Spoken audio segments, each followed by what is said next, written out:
In a Brazilian shopping mall, what you hear is the clatter of high heel shoes. Whereas if you're in an American shopping mall, you hear the squeak of rubber soled shoes.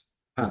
That says a lot. I think it's interesting that that the idea of going to a shopping mall for an American to be seen is something that is remote. But in other parts of the world, one of the reasons to go to a shopping mall is to have social context.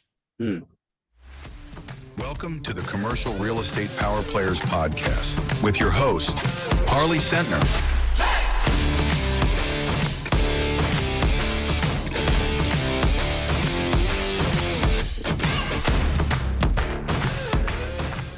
Hello there. How are you?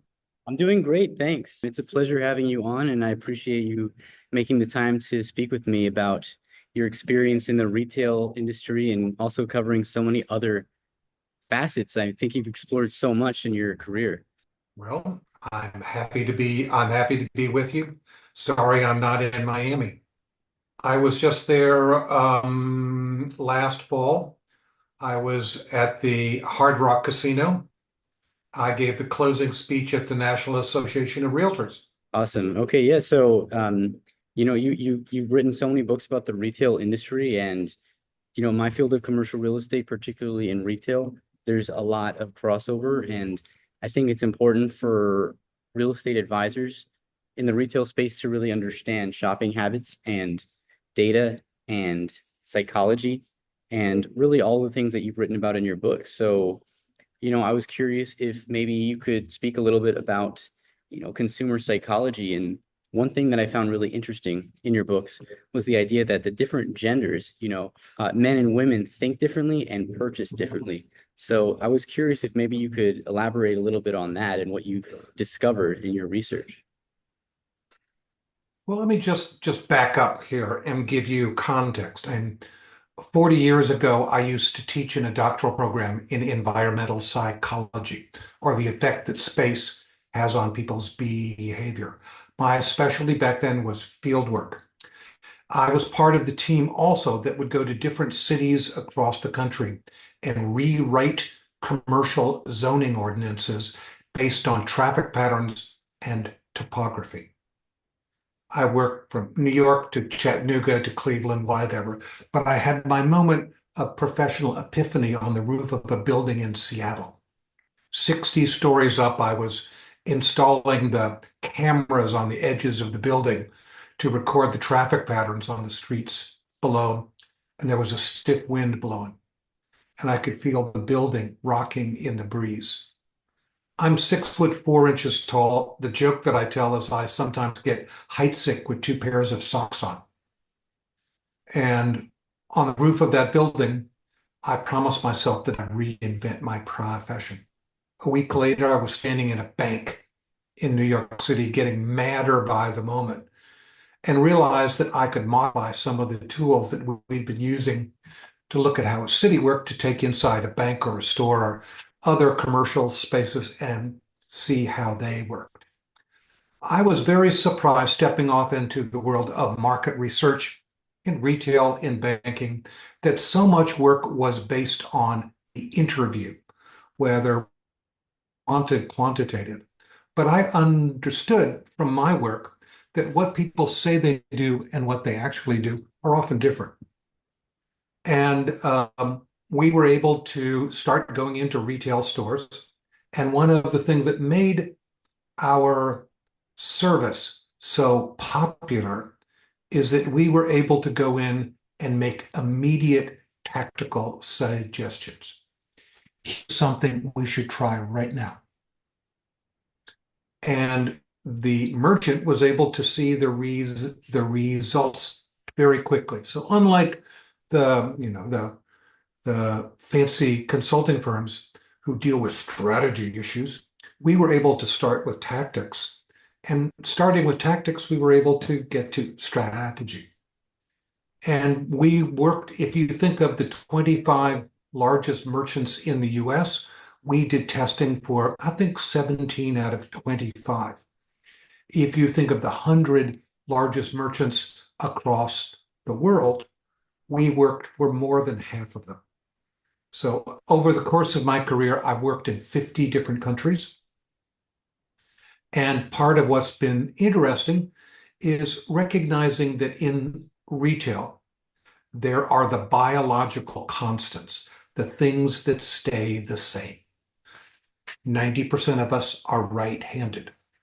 I may be 6'4", my lovely wife may be 5'3", but the ratio of hand to mouth, hand to foot are within the same parameters. Those are the things that stay the same. But retail and shopping is also a reflection of the evolution of us. And that while there are issues of gender, there are issues of many different things, what's global and what's local, we know that from the standpoint of whether it's the shopping mall, the store, or the website, is that what worked 10 years ago, much less what worked 5 years ago, are different than what works today. And I think one of the things that makes our world exciting in that meeting of art and science is how do we keep up with change, and how do we both be careful about backing into the future in the sense that, yes, we do have to understand the past, but we have to understand the future. Doesn't that make sense? It does, and it's very fascinating, the way that things change and they stay the same. Yeah. Well, 6 things that are changing. First, as you know, the line between the physical and the cyber world is getting fuzzier and fuzzier.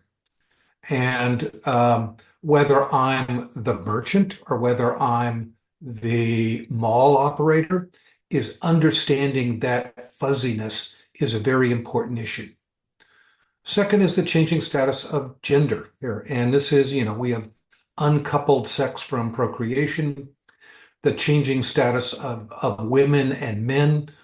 We used to sell women, clothing, beauty, and food. And now across many spectrums, from technology to telecoms, women are a very critical customer base, and being able to adapt to them is really important. Third one is generational, which is what we have talked about, which is that just the simple recognition, for example, that according to the 2020 census, less than 25% of American households had a mother, father, and dependent children in it. That we have households that have 3 generations. We have households like mine, where we have adult children living at home. And part of what that means is that some of the choices of how we consume and what we consume are governed by those generational differences. The next one is what is global and what is local. Meaning that the way someone shops in Miami and the way someone shops in Duluth, Minnesota, yes, there are some things that stay the same, but there's some things that are different. And one of the key aspects, whether it's shopping mall management, or whether it's retail management, or whether it's online management, is what happens globally, what happens regionally, and what happens locally. And the decision making there is a really interesting one. And this is true not only of physical, but it's also true of cyberspace. And the final issue is one that Miami is well aware of, that wealth has lost its peaches and cream complexion. Whether I'm Carlos Slim in Mexico, or I'm Jack Ma, or I'm Marrakesh Ambani, that part of what we know is that much of global wealth is no longer in the hands of an aristocracy. And therefore, much of the challenge that we face in selling is that often we have to start with educating. Why does this cost one sum of money and this cost twice as much? And if I can explain that, getting somebody to trade up is a lot easier. That's really interesting, and I also love the idea that we've transformed a lot of our advertising into something more educational these days. They say that it takes a lot more education, like you said, to sell people on new products than it used to, and a lot of people have been getting through what I've seen personally and what I've read about, people are getting tired of old school advertising methods because they are being saturated and everything's being thrown at them all at once. And I don't know if the mind can handle all that. So instead, marketers and retailers need to use different strategies, such as omni-channel strategies to make their way into the desires of the consumer. And that requires out of the box thinking and an approach that uses cyber and also uses the brick and mortar at the same time. So I think that's really a bespoke strategy that would be case by case, but lots of things have changed in marketing and sales for sure. Well, I think part of what we're looking at is in the 20th century, marketing was driven down. Today, in the 21st century, it's still driven down, but it's also bubbles up, meaning that, the average time in a dressing room is up by 20% because someone is talking to their mother or their sister or their friend about, how do you think I look wearing this? Hmm. And, people are looking for an opinion. I think also there's a very important issue that's bubbling up here, which is that many of us who are becoming much more eco-conscious are recognizing I need fewer, better things. I need fewer, better things.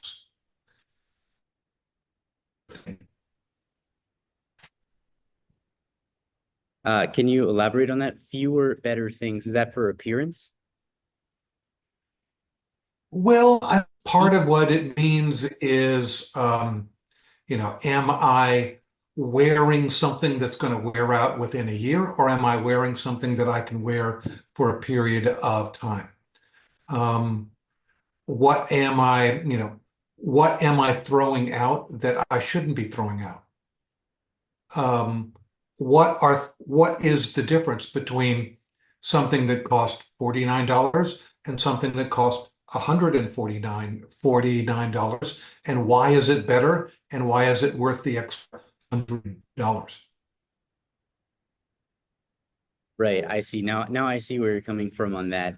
I actually misheard you. I thought you said ego, since they say that right now with social media, with our phones and selfies, people their ego is getting bigger and bigger by the day. But eco is super important, and I think that it's a new.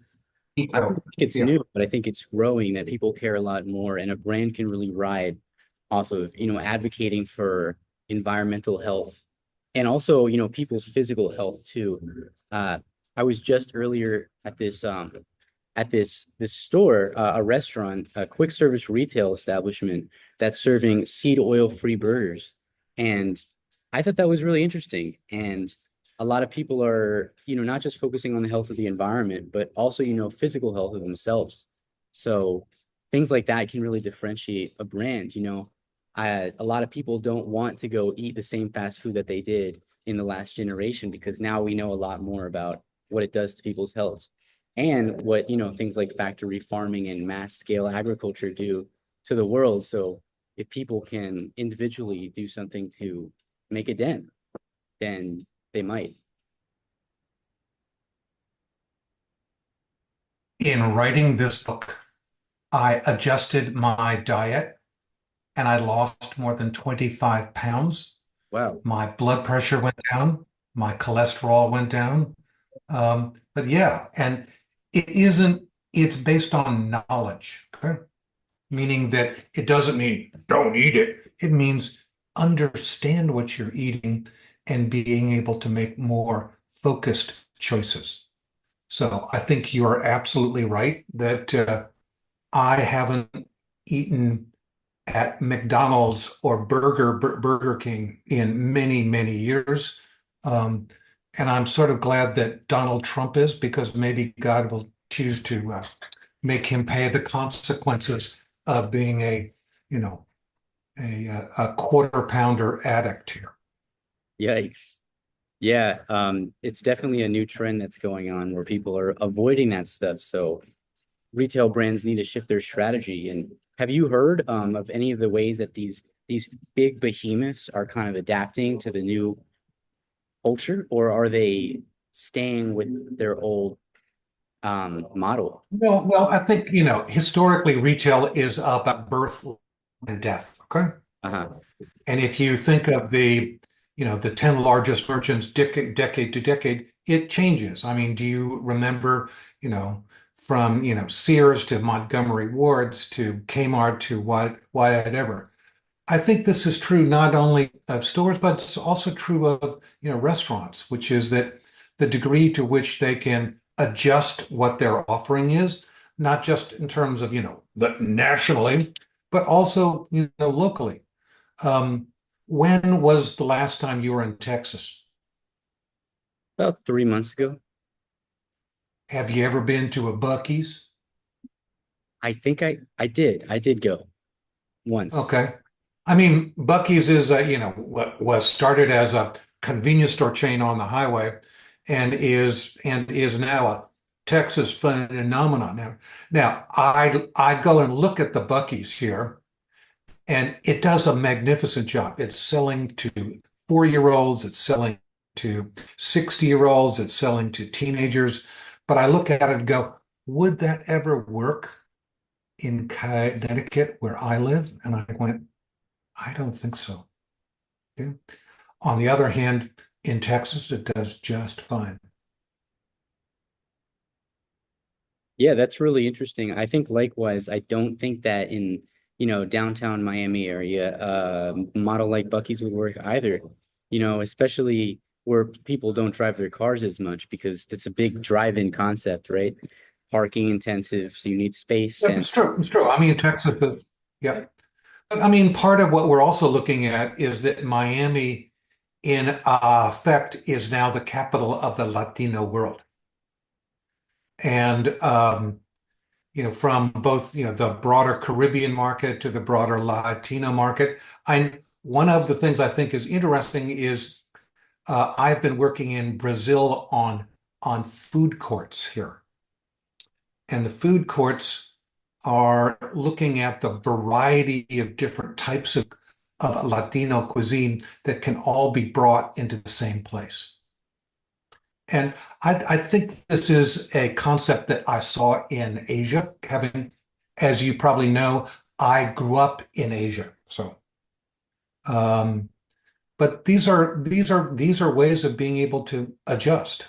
And one of the things that I love about Miami is the range of different cultures and experiences that I'm able to get to. oh yeah, Miami has a lot. I'm curious if you could tell me a little bit more about your experience working with these food courts. I've also been to many food courts because I lived in Asia for about 3 years in China, Taiwan, and some other countries as well. And, they have massive food courts and it's super popular. And I'm wondering what that's like in Latin America, like in Brazil. Well, this is again, I think one of the concepts here about the food court is that it starts with the social experience, meaning that you can go there with 4 of your friends, and if one person wants to eat one thing and someone else wants to eat something else, that you can all share the same table, but not necessarily share the same cuisine. Okay. Second is that the food court, this is in Asia, but it's also in Brazil, offers a couple of very critical things. First of all, security. It's safe. Second, it's clean. Third is that it is controlled. And fourth, it's fun in a way that going to a restaurant and standing in line and going to sit at a table and looking at a menu. This is the food court in that Latino market has moved up market, meaning that it isn't, an excuse for eating. Oh, I'm just going to come in and get a quick sandwich. It is a place to meet your friends, to enjoy, and to feel secure, safe, and taken care of. Hmm. they're high security in Brazil.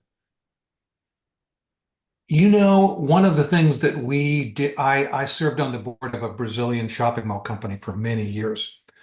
And one of the things I thought was very interesting is a number of the malls in Brazil have done deals with boxing academies and Brazilian judo schools for their security guards, so that the security guards, everyone understands, aren't fat aging policemen, but are, fit boxers, martial arts experts, and that raises the level of comfort and trust. I think that America could use the help. Well, I think it's something that, you think of the American shopping mall, and security and maintenance tend to be in the background rather than to be closer to the foreground. And I think that that movement towards the foreground and the of the real estate company in terms of setting the stage and winning the confidence of people. Because part of what we're looking at is that in the future, the shopping mall isn't just a place to shop, it's a place to socialize, it's a place to meet other people. That is fascinating. And experiential retail is the new paradigm. One of the ways which I think is funny is in a Brazilian shopping mall, what you hear is the clatter of high heel shoes. Whereas if you're in an American shopping mall, you hear the squeak of rubber-soled shoes. Huh. That says a lot. When was the last time that your wife or your girlfriend put on a pair of high heels to go to the shopping mall? I couldn't tell you. It's been a little too long, I think. Just I think it's interesting that that the idea of going to a shopping mall for an American to be seen is something that is remote. But in other parts of the world, one of the reasons to go to a shopping mall is to have social context. Hmm. That's fascinating, how America really differs from these other countries around the world in terms of that. It's a real social experience. It's an experience of seeing and being seen at these shopping malls. And I think that exists here. I can think of some examples in the States, but for sure in other countries like Latin America, it's a big phenomenon. And it's really interesting to look into and maybe take some ideas from what they have there and bring it here. And yeah. Well, I think there's a one of the issues about the broader shopping mall community in other parts of the world is that they have recognized that I want to live, work, and shop all in places. And the idea that you could take a shopping mall in Minnesota and put in housing and not worry about tenants that pay the most amount of rent, but think about tenants that drive traffic. So if I have a shopping mall and I have a daycare center, or I have a studio, or I have a library, or I have a DMV in the shopping mall, those are all things that may not pay lots of rent, but they drive traffic and they drive context. I can remember in the 1980s when the shopping mall world exploded, and the key to being able to secure financing for a mall was to secure department store tenants. And the department stores were often dictated to say, I'll sign your lease, but you have to promise me no grocery and no drugs because I don't want shopping carts rolling through my business. And therefore, if you think of the typical American shopping mall, there's a very narrow focus in terms of retail. Whereas if you go to other parts of the world, from from schools to doctors' offices to other things that create synergies. Definitely. And around the world, they're doing a lot of innovative stuff with retail.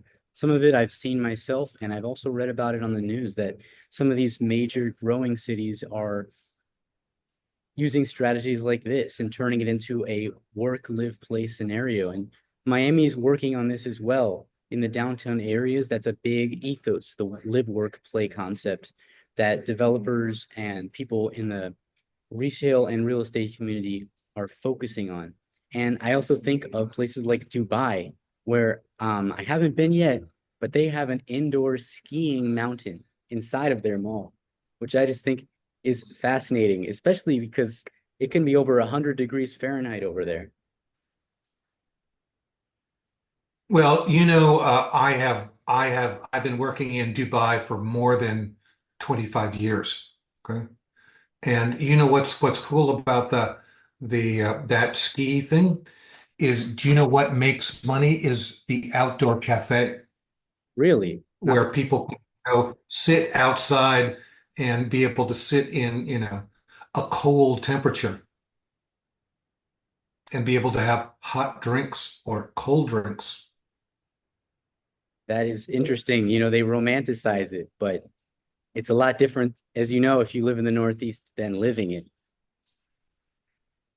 Well, um, having grown up in Southeast Asia, I live in Connecticut now, but I'm wearing 4 layers here. I know it's cold. My blood is not as thick as my wife's, much less my children. Oh yeah. No, it's subtropical Asia, Singapore, that area. I've been out there. It'll do it to you. It'll get you very comfortable. It's very pleasant year round, except for maybe the monsoon season if you have that, but it's not snowing. Yep. So I wanted to ask you a little bit about so you've been to malls all around the world and shopping plazas and areas of retail and commerce in over 50 countries, and you've worked closely with them. I'm curious about what are some of the cool things that you've seen maybe recently that you think might start popping up among the smart owners of retail plazas? Well, I think one of the things I thought was interesting, for example, is people's use of where people wait and use it as a place to be able to demonstrate something. Meaning that, for example, why couldn't I put a shopping mall of sorts into the Miami airport, given that there are many of us that have been stranded in the Miami airport for hours here waiting for flights. And the idea is not that I take it with me, but I'm able to look at it, try it on, experience it, and order it online. And I think there are a number of examples of things like that that are interesting in terms of understanding that one of the aspects of our lives in the 21st century is the clock ticking inside our heads and how loudly that clock is ticking. And recognize that if I'm stranded somewhere, I will take advantage and look, see, and try things that I might not do in another circumstance. So we can't sit still anymore, and it causes many of us to become shoppers in our spare time of waiting to get to the next destination. Well, you know that one of the things about the design, both of the mall and the grocery store, is that in the 20th century, they were often designed to hold you for as long as they possibly can. Whereas in the 21st century, part of what we're looking at is the clock inside our heads is ticking at a relative degree of loudness. And I think one of the interesting issues about the modern shopping mall is understanding that the experience starts and ends in the parking lot. And is there a better way of being able to direct me to the appropriate parking space that puts me closest to where I really want to be. And if I'm in suburban New Jersey, where 90% of the people coming to that mall have been there 50 times before, it's one thing. But if I'm in Miami with the tourist traffic, people coming in and out, is there a better way of facilitating um, where someone chooses to leave their car and the confidence that they have that if I have, 90 minutes, I can be able to spend that 90 minutes very creatively at the uh, mall in Fort Lauderdale. That is really interesting, and I think that a lot of malls here, South Florida, don't pay enough attention to that. Speaking from personal experience, I've gotten lost in the lot, and it takes you quite a while to find your car. I'm sure pretty much every shopper in the US has gone through this, and it's a harrowing experience. And, that was part of the design, because getting people lost is part of the retention strategy. But nowadays, people are more effective and more planned out with their time. So priorities change. Well, it's also there are some of us that have digital literacy, that understand where our car is, but I think there's something there that makes more sense and would, raise our confidence levels. Absolutely. And I think that that could be something that the smart retailers who are thinking ahead can really start to implement, to save their shoppers time, because they don't want their shoppers to associate that experience negatively in their minds. I So, think one of the things that's also fun about Dubai here is that they have recognized the cross section of people that are coming into a mall, and that many of the stores in the name tag that someone has, they will list all of their language skills. hmm, So I speak Arabic, I speak English, I speak French. You know, habla español, fala português, je parle français, I speak English. yes, like a cruise ship, I think they do the same. Yes, I have one of the jobs I took on, was it last year, or maybe the year before, was evaluating retail on cruise ships for Carnival. And that was really fun. And again, that sort of tactical recognition here of where the opportunities are were very real and tangible. And I think that it would be a benefit to all the owners and people in operations to take into account these new ideas, because retail is changing and it's becoming more digital. It's becoming a multi-channel operation. People, they have this, they have a ticking clock in their minds. So time cannot be wasted, and people want to be planned out. So in that regard, I think it would benefit people, the owners and people working in retail, to take this all into account and then being at the top of their game.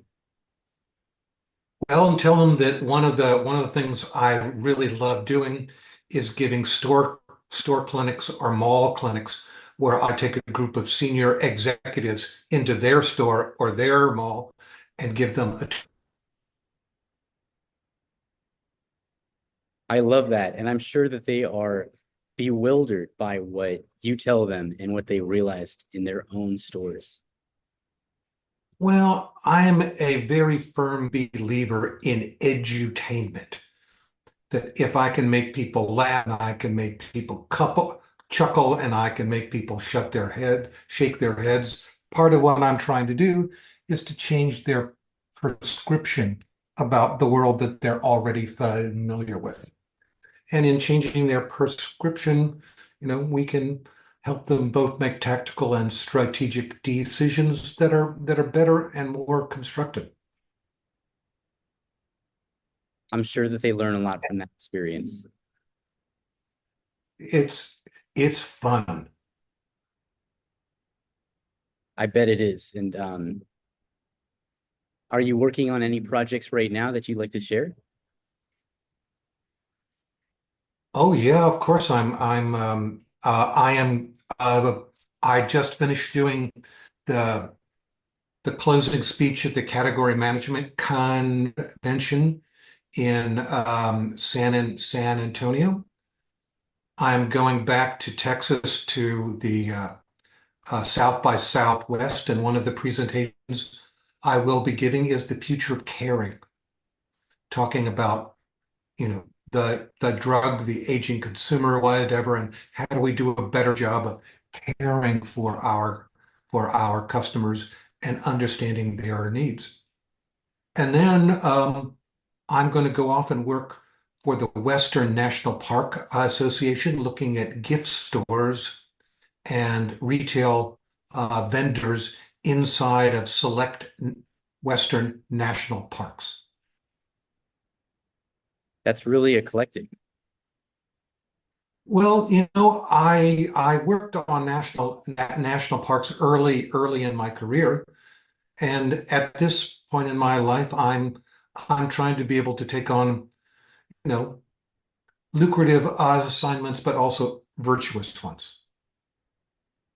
That's great. Yes, to give back to, especially you've learned so much in your career, and there's a lot of people that can use it. And the national parks are a treasure. And unfortunately, they're going through a lot of cuts right now. But hopefully, with the information you can give them, they can have a fighting chance of, still being great when the people come and visit and, presenting themselves well and making more sales for the parks. Well, I have worked for on the gift stores at major museums all across the country. So I think that's another emerging retail venue that is giving merchants, often from jewelry to luxury to souvenir stores, a run for their money because there's a crossover between the buyer and the curatorial. Interesting. Yeah, I think that gift stores doesn't come up as much as it should in the study of retail, but it's nonetheless a big part of our purchasing, especially for tourists, especially for people visiting major cities and national parks too.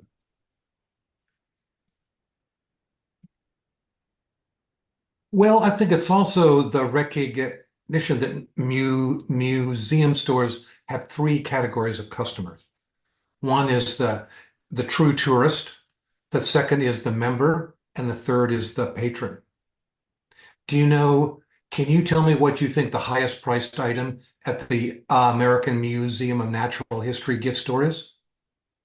What is the price of the highest priced item in the gift store at the American Museum of Natural History in New York? I would, I love that museum. If I had to take a guess, it'd be in the thousands. It's Um, $10,000. 10, $10,000. it's the whale, isn't it? And that's something which, everybody can admire it, but it is out there for the 3% or the 4% of customers walking in the door that could afford a $10,000 purchase. Yes, that's one of their incidentals. True. Okay. Yes. Well, thank you so much, Paco, for being here and telling me a little bit about your experiences and your insights into the retail industry. I look forward to learning more as you go in your career and educate people and how we eat. I look forward to reading all the other books that you've written. And so tell me a little bit about how you eat. Could you give a brief overview to the listeners who might be interested in purchasing a copy? Well, hold on.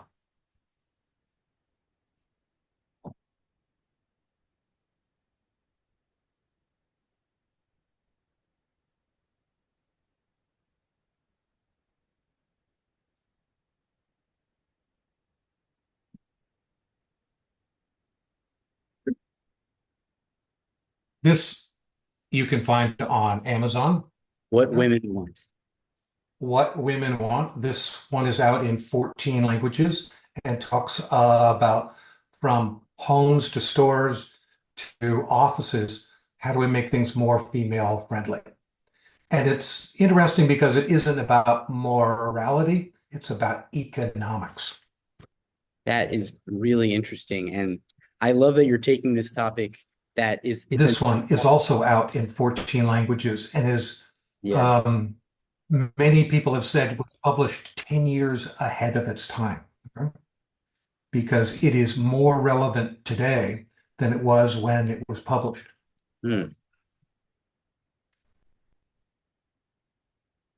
This is used in doctoral programs and schools all over the world. The largest market for this book over the past 3 years has been simplified character Chinese.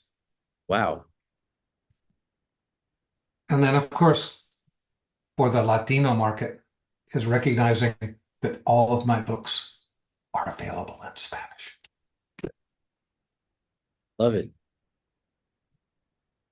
And you can find them on Amazon, or you can order them through your local bookstore. Well, I've read two of those books that you shared with us, Why We Buy and Call of Them All, and I'm glad that I did. It made me smarter, and I'm still not smart enough, so I got to keep reading. Me too, bro. Me too. I keep reading every day.